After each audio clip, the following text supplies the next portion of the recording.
Good afternoon. Tony Dottino, founder and chairman of the USA Memory Championship with you. And I have Michael Dottino with me today, who is our finance, our Scorekeeper. scorekeeper who has posted the scores out to the USA Memory Championship website.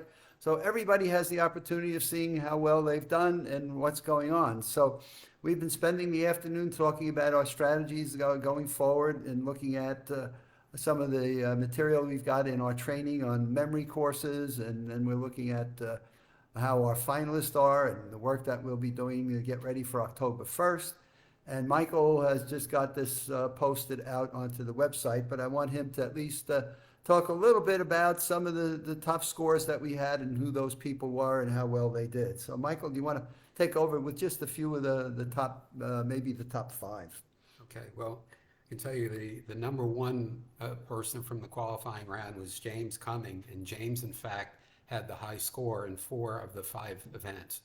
So James is definitely going to be a force to be reckoned with in the finals this year. This is actually his second year doing the championship. He first qualified last year and had the chance to compete live in Orlando, and we will be welcoming him back again this year around the same time. Well, that's great, Michael. I didn't realize he was the top scorer of 4 of the 5 events. That's pretty significant.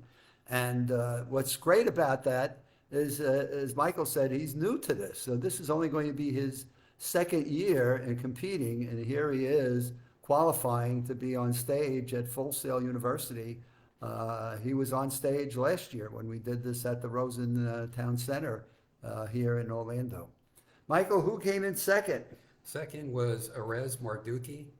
He finished second overall. He did extremely well in all of the Memory League events, and that put him up as the number 2 finalist. Number 3 in the list was Grace Smith. So Grace has been a longtime competitor and was in our finals last year. Actually, had made it all the way to the final event, which is the head-to-head event involving memorizing 2 decks of cards in, I believe it's 5 minutes. And ultimately, although she didn't win last year, Nelson Dellis won for the 5th time in his career. She's determined to come back this year and to perform much better in cards, which she said she's going to be practicing pretty aggressively this year. Yeah, that was interesting. In the feedback after we were done on Saturday, Grace made the comment, I am practicing cards. And I think we have John Graham, one of our previous champions, who will also be competing. And I think Grace is going to be a formidable competitor. I think she wants to win the USA Memory Championship, but she's a delight. The good or bad, Michael, is she's our only female in the final 12, right? I think if you look down our list of finalists, she makes the only female, and I think, though, our 2 alternates, 13, 14, I think are females, if I recall correctly, who they might be. That is correct. So, and this is his first time at this, so he did super well. Again, the events we had 2 Lumosity events. Michael, rotation matrix was one. My memory on the second. Memory match overdrive. Okay, so those were the 2 games that we picked up from Lumosity. And then from the Memory League folks, which our Australian friend was on a crazy hour, bundled up with his winter clothes. We had images, and then we had numbers, and we had faces. Correct. And so it was the combination of those 5 events that gave us the scoring that then brought us to the point of where we now have our top 12 competitors, as well as John Graham, coming to Winter Park, Florida on October 1st to compete for who will have the best memory that we will announce as a champion. But the thing that Michael and I have always shared with people, and it's really important for everybody to realize, is these are skills that anyone can learn.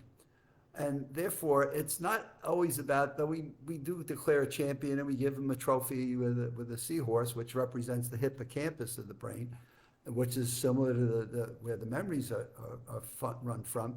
But it's important that, as I say, everybody that enters this and works to the mental challenges. One of the things Michael's research has yielded is the importance of mental challenges and different things in the mental challenge world that really help us to build stronger brains. He's got work that he's done on a course called the 6 Key Elements of Brain Health, along with his Maximum Memory Mastery, which you can find on the USA Memory Championship website.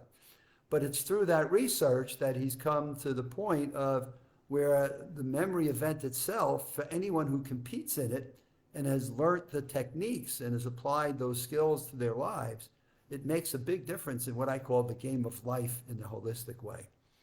The other thing that, Michael, you have any other comments you want to make about the event on Saturday and the work you had to do in getting the scores and how you got them posted up on the website? Scoring is always a little bit crazy because the scores come in and then there's obviously a lot of urgency to be able to report out the championship adjusted scores as opposed to just what the raw scores were. One thing I thought that was interesting at the very end while we were doing our event debrief was just how many people that finished in the qualifiers also happened to be avid chess players. And they were discussing memory systems that they used in the memory championship that they could say that they also are using when they're playing chess. And some of them are very competitive in the scores and the rankings that they're able to achieve in chess, using variations of different mnemonic techniques that also serve them well in the memory championship.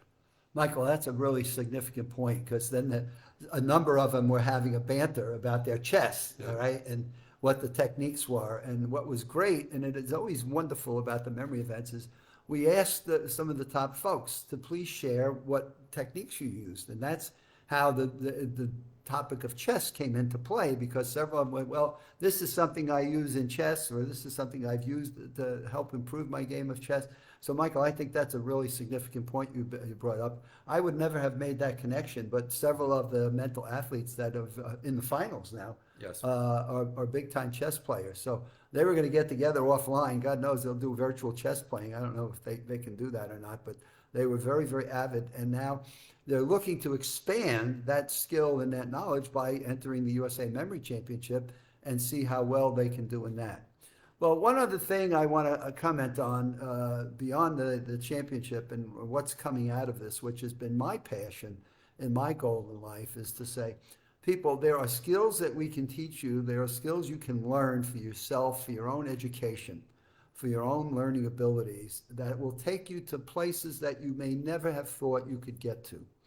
So one of the things that Michael has been very successful at is taking these techniques and skills, and he's working with a group of students at Columbia University on a study that will be groundbreaking from my point of view. And I'm just so proud of the work. Now, Michael, you've just finished your third group of students? The third group plus also a pilot. So 4 in total, but 3 that are actually having their data included in the study. And Michael, they take those students and they put them into fMRIs and they're looking at the changes that are taking place in their structure. And the feedback that we've gotten on that has been just terrific. And you'll be doing your next group in September, October, I guess? Somewhere around that time frame. So he's in a cycle, the Columbia Neuroscience Group, which is then supported with the group from MIT and Princeton, Rutgers, and the University of Toronto, all very, very active and interested in what's coming out of this study. And what I tell Michael, he's on the cutting edge of a really major study and a white paper that's going to be out, but it's going to, as time goes, right, in the next couple of years. So he's doing that work. He has also done the lead facilitator in the Brain Fitness Academy, where he's dealing with people with early cognitive impairment, and they're just looking to what more can I do for my memory. And so Michael has had some great exposure to that group of folks. And then he's doing one-on-one mentoring and coaching. It's interesting. He's worked with an airline pilot. He's worked with a sergeant in the Air Force. He's done work with firemen, with a chief nursing officer who wants to be a PhD in nursing. His gamut of students is just continuing to grow. We've got a logistics expert in Washington, D.C., and we've got a new person that wants to pass the psychiatry exam that he's just engaged with. So we're getting there. We're getting the message out, and people are beginning to realize there are so many more things they can do with their memory than they ever thought possible. And Michael, what's the net of those people and the feedback they give to you in terms of how they feel about what you're teaching them? Well, I think the crossover between that and the memory championship is There are some memory techniques that we use in the championship that are benefiting these people. We're also expanding it to include tools like mind maps and have a spaced repetition system.